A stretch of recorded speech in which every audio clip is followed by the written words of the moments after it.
Hello friends, मैं हूं fact भाई और आप बिलीव नहीं करोगे पर ये डायमंड जो आप इस वक्त आपके स्क्रीन में देख रहे हो ये वही 2500 करोड़ वाला डायमंड है जिसने इंडिया से फ्रांस, फ्रांस से इंग्लैंड और इंग्लैंड से अमेरिका तक के इस खौफनाक सफर में एक के बाद एक मौत का खेल खेलकर अपने अनेक ओनर्स यानी आम आदमी से लेकर राज घरानों के पूरे खानदान तक को बुरी तरह से मौत के घाट उतार दिया है। ऐसा कहा जाता है कि इस डायमंड को बस छूने से आप अपने भाग्य की लकीर बदलकर अपनी जीवन की लकीर को मिटा देते हो। तो आखिर क्या है इस श्रापित हीरे के पीछे का राज एंड मोस्ट इम्पोर्टेंटली इस वक्त ये डायमंड कहाँ है? क्या ये अब भी अपनी तबाही पर तबाही का कहर बरसा रहा है? तो चलिए जानते हैं कैसे इस श्रापित हीरे ने सबको छूकर मौत की नींद सुला दिया है। In our today's video title story of hope diamond that ruins owners lives.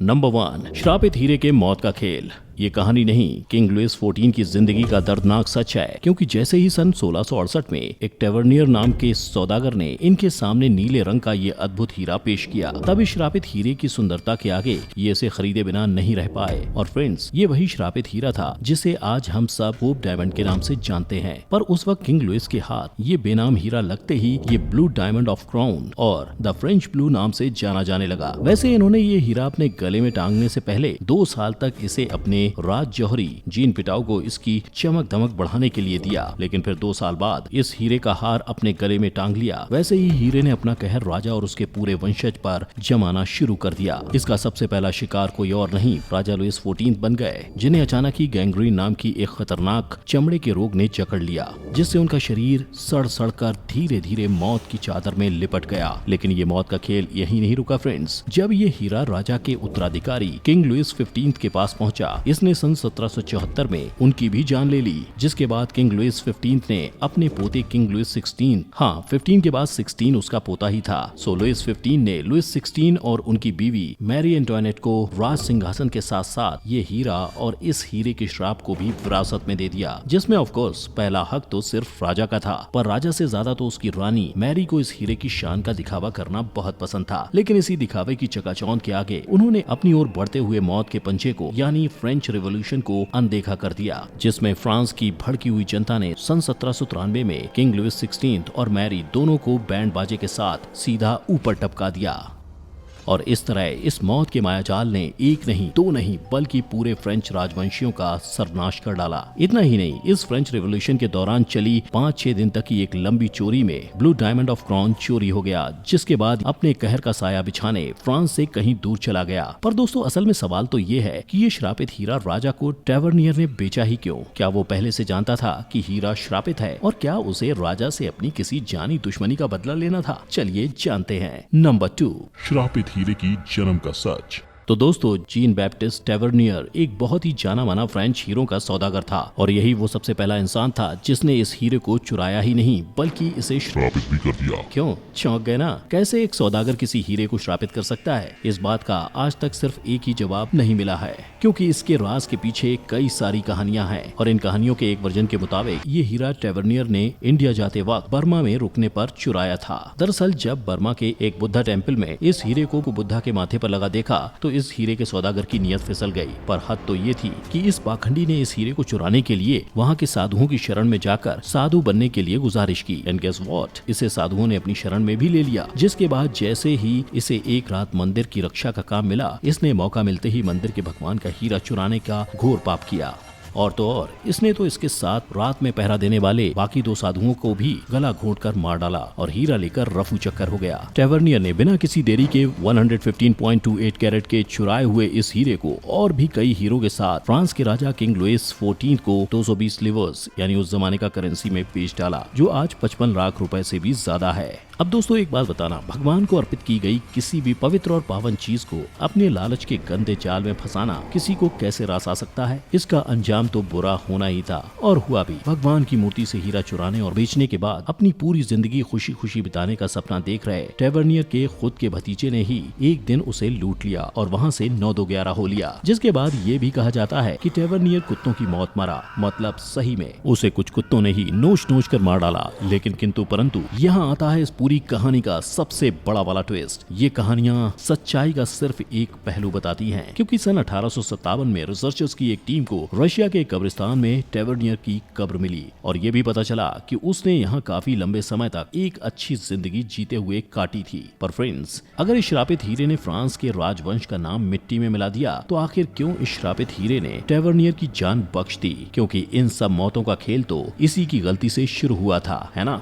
Number 3, श्रापित हीरे का फ्रेंच डायमंड से होप डायमंड का सफर। तो चलिए लौटते हैं फ्रेंच रिवॉल्यूशन के उस वक्त में जब ये श्रापित हीरा चोरी हुआ था। बहुतों ने इस दुर्लभ नीले हीरे को अपना बनाने के लिए इसकी तलाश की, पर कोई भी इसे ना ढूंढ पाया और ना ही हथिया पाया। लेकिन फ्रेंच रिवॉल्यूशन के तकरीबन 2 दशकों बाद ये हीरा फिर से दिखा, वो भी लंदन के राजघराने में। पर यहाँ आते आते इस हीरे की शक्ल सूरत बिल्कुल भी बदल चुकी थी। इन 2 दशकों में हीरे ने किस किस को मौत के हवाले किया, ये कोई नहीं जानता, पर यह तय है कि इस हीरे को इसी दौरान 2 हिस्सों में बांटा गया था, जिसका बड़ा वाला हिस्सा लंदन के किंग जॉर्ज IV के पास पहुंच चुका था। और इत्तेफाक तो देखो, लुइस 16 की तरह ही यूनाइटेड किंगडम के इतिहास का सबसे ज्यादा नापसंद राजा था। बस फिर फ्रेंच राजघराने की तरह ही होप डायमंड ने इस राजघराने का भी विनाश करने की ठान ली। इस हीरे ने सन 1830 में इस राजा की भी मौत लिख दी। राजा जॉर्ज IV बिना अपने राजवंश के चिराग जलाए ही इस दुनिया से निकल लिए। फिर इस नाकाम राजा के परिवार ने इस राजा की नाकामी से खुद को और अपने राज्य को बचाने के लिए हीरे को छुपते छुपाते बेच डाला, अपना कर्जा चुकाने के लिए। मगर उनकी इसी चालाकी ने उनकी जान बख्श दी और इस तरह बेचने के बाद होप डायमंड को तबाही मचाने के लिए फिर से एक नया घर मिल गया। और फ्रेंड्स, ये घर किसी और का नहीं बल्कि हेनरी फिलिप होप का था। कुछ घंटी बजी नाम सुनकर? नहीं, अरे ये मिस्टर होप ही वो इंसान थे जिनकी वजह से इस फ्रेंच ब्लू हीरे को होप डायमंड का नाम मिला। पर नाम मिलने से क्या, इस हीरे ने इनके लिए भी अपनी फितरत नहीं बदली। और जैसे ही मिस्टर होप ने इस हीरे को दुनिया के सामने पेश किया और इसकी नुमाइश की, इस नीले हीरे ने अपने काले साए से गला घोंटकर सन 1839 में मिस्टर होप को भगवान के पास पहुंचा दिया। लेकिन कहानी यहाँ भी नहीं रुकती। अब क्योंकि मिस्टर होप की अपनी औलाद नहीं थी, मिस्टर होप के 3 भतीजों ने अपने चाचा की प्रॉपर्टी को हड़पने के लिए पूरे 10 सालों तक कोर्ट के चक्कर पे चक्कर लगाए और आखिरकार कोर्ट ने मिस्टर होप की जायदाद का बंटवारा करके तीनों भाइयों में बांट दिया। पर होप डायमंड किसके पास गया? तो वो मिस्टर होप के सबसे बड़े भतीजे हेनरी थॉमस होप की झोली में आ गिरा और ठीक अपने चाचा की तरह अचानक ही अकारण ही जान चली गई। लेकिन हीरे ने इन 2 मौतों के बाद भी अपने श्राप का कहर नहीं रोका और जब हेनरी थॉमस होप की मौत के बाद ये हीरा उनकी बीवी एने अडेले को मिला, तो इसने भी मरते वक्त ये हीरा अपने नाती लॉर्ड फ्रांसिस होप के नाम सन 1887 में कर दिया। लेकिन लाइक ऑलवेज, इस हीरे ने तो इस रईस की लव लाइफ तक नहीं छोड़ी। दरअसल इतना अमीर होने के बाद जब फ्रांसिस ने उस जमाने की जानी मानी सिंगर मे योहे से अपनी शादी रचाई, वैसे ही हवन कुंड में इस हीरे ने आग में घी डालने का काम करना शुरू कर दिया। क्योंकि शादी के कुछ समय बाद ही लॉर्ड फ्रांसिस की जरूरत से ज्यादा अमीरी, शानो शौकत झाड़ने की और उनके जुए की बुरी लत ने उन्हें कहीं का नहीं छोड़ा। इसी हीरे ने उनके आर्थिक जीवन को बर्बाद करने के साथ साथ उनकी बीवी और उनके प्यार भरा रिश्ता भी बर्बाद कर डाला। अब अपने रिश्ते और अपने खानदान के डूबते हुए नाम को बचाने का लॉर्ड फ्रांसिस को एक ही रास्ता नजर आया और वो ये था कि वो होप डायमंड को बेच डाले। पर क्योंकि उनकी सारी जमीन जायदाद उन्हें विरासत में मिली थी, वो इसे सिर्फ इस्तेमाल कर सकते थे, बेचने का अधिकार उनके पास नहीं था। और इस अधिकार को पाने के लिए लॉर्ड फ्रांसिस को बड़े सारे पापड़ बेलने पड़े और फाइनली उनके लिज्जत पापड़ काम कर गए और सन 1901 में कोर्ट ने उन्हें अपना कर्जा चुकाने की खातिर इस डायमंड को बेचने के फरमान को मंजूरी दे दी। पर इसके बावजूद हीरे की लिखी हुई इसकी फूटी किस्मत कहां बदलने वाली थी। इसकी बीवी इसे डिवोर्स लेके किसी और के साथ घर बसाने चली गई। अब अपनी सारी आशा निराशा बन जाने के बाद लॉर्ड फ्रांसिस ने इस हीरे को एक हीरों के सौदागर एडोल्फ फील्ड को बेच दिया। पर हैरान परेशान कर देने वाली बात तो ये है कि लॉर्ड फ्रांसिस की रह चुकी बीवी ने मे योहे ने जब अपने एक होटल को ब्लू डायमंड नाम दिया था, तो कुछ ही महीनों के अंदर पूरा होटल जलकर राख हो गया था। चारों तरफ तबाही ही तबाही थी। नंबर 4, श्रापित हीरे के पीछे का राज। आखिरकार पूरे होप खानदान की होप को तहस नहस करने के बाद ये हीरा अपने अगले शिकार की खोज में भटकने लगा और इस दौर में इस श्रापित हीरे ने कई मालिक बदले, जिनमें एडोल्फ फील्ड, साइमन फ्रैंकेल, सुल्तान हामिद द्वितीय और फाइनली सन 1910 में ये पियरे कार्टियर के पास पहुंच गया, जिसने ये डायमंड वाशिंगटन डीसी के रईस में शुमार मैकलेन खानदान को बेचने की कोशिश की और ये अपनी इस कोशिश में बखूबी कामयाब भी हुए, क्योंकि सन 1911 में एवेलिन वॉल्श मैकलेन ने ये हीरा 2 करोड़ 17 लाख से भी ज्यादा में खरीद लिया। पर आपकी सोच में मोच देने वाली बात तो ये है, कई रिसर्चर्स का ये मानना है कि होप डायमंड के पीछे कोई श्राप नहीं था, बल्कि ये सब मनगढ़ंत कहानी पियर कार्टियर ने सिर्फ और सिर्फ इस हीरे की कीमत को बढ़ाने के लिए रची थी। पर अगर ये सच है तो इस हीरे की मालिकियत पाने वाले सारे लोग, यहाँ तक कि राजा महाराजा सब भी इसको पाते ही ऐसी दर्दनाक मौतें कैसे मरे, और आगे आने वाली कहानी के खौफनाक मंजर का इन रिसर्चर्स के पास क्या जवाब है। क्योंकि जैसे ही ये हीरा मिसेस मैकलीन के हाथों में आया, इसने एक एक करके मिसेस मैकलीन के पूरे परिवार को क्लीन कर डाला। सबसे पहले उनकी सासू माँ गुजर गई, फिर उनका 9 साल का बेटा। बेटे की मौत में पागल और शराबी बने उनके पति भी कुछ समय बाद स्वर्ग सिधार गए, और फिर उनकी इकलौती 25 साल की बेटी भी ड्रग ओवरडोज से अचानक से टपक पड़ी। और तो और इस दौरान वो एकदम से बैंकरप्ट भी हो गई। पर फ्रेंड्स, हैरानी वाली बात तो ये है कि इतना सब कुछ हो जाने के बाद भी मैकलीन मोहतरमा अपने हीरे से बेइंतहा मोहब्बत करती थी, और इसी बेइंतहा मोहब्बत ने आखिर में यानी सन 1974 में उनकी भी जान ले ली। फिर अब पिक्चर में आते हैं मिसेस मैकलीन के ट्रस्टीज, जो उनका कर्जा चुकाने के लिए इस हीरे को अपने हाथों में ले लेते हैं और इसे हैरी विंस्टन नाम के एक हीरो के सौदागर को सन 1949 में बेच देते हैं, जो इस श्रापित हीरे को कई सालों तक अलग अलग इवेंट्स और चैरिटी बॉल्स में बेफिक्र होकर घुमाते हैं। And for the first time in the history of this cursed diamond, इस हीरे ने उन्हें कभी किसी तरह का नुकसान नहीं पहुंचाया। इनफैक्ट इसके जस्ट 9 साल बाद नवंबर 10, 1958 को हैरी इस नीले हीरे को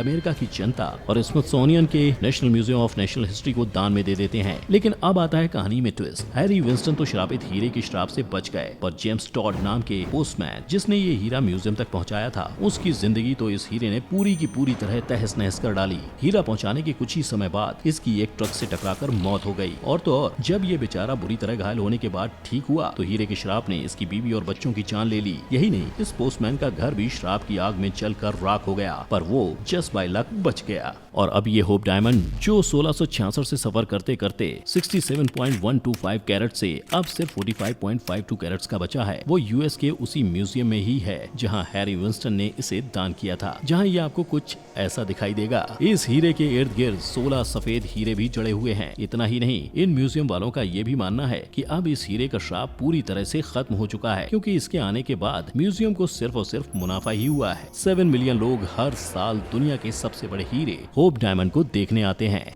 और शायद सच में इस होप डायमंड का श्राप टूट चुका है। पर कौन जाने कि कब ये फिर से लाशों का ढेर लगाना शुरू कर दे। अब आपको क्या लगता है, क्या टेवर्नियर की मौत से जेम्स टॉड की मौत तक की सारी घटनाएं सिर्फ और सिर्फ काल्पनिक थी, या फिर अरबों साल पहले धरती की गोद में जन्मा ये पुराना हीरा सच में एक अभिशाप है, जिसने अपने रास्ते में आए हर एक को मौत के खेल में धकेल दिया? और अगर ये हीरा श्रापित नहीं तो आखिर ये सारी मौतें कैसे हुई? कैसे जवाब मिलेगा इन सारी मौतों का? वेल, कुछ रिसर्चर्स के मुताबिक हम इंसानों को कॉम्प्लिकेटेड और सोच से परे होने वाली चीजों पर कभी यकीन नहीं होता, और यही वजह है कि हमारा दिमाग ऐसी चीज में जो समझ नहीं आती उन्हें शाप अभिशाप की कहानियों से जोड़ देता है, और जब तक ऐसी अनसुलझी कहानियां हमारे सामने आती रहेंगी, ऐसे श्राप जन्म लेते ही रहेंगे। लेकिन दोस्तों, आपको इस होप डायमंड के श्राप पर यकीन हुआ या नहीं, मुझे कमेंट सेक्शन में जरूर बताइए, और बिना भूले मेरे वीडियो को लाइक और सब्सक्राइब करो, वरना मैं आपके नामों की लिस्ट उस म्यूजियम में भेज दूंगा जहां आज होप डायमंड का घर है। तो फिर मिलेंगे ऐसे ही इंटरेस्टिंग वीडियो के साथ। टिल देन, टेक केयर, जय हिंद।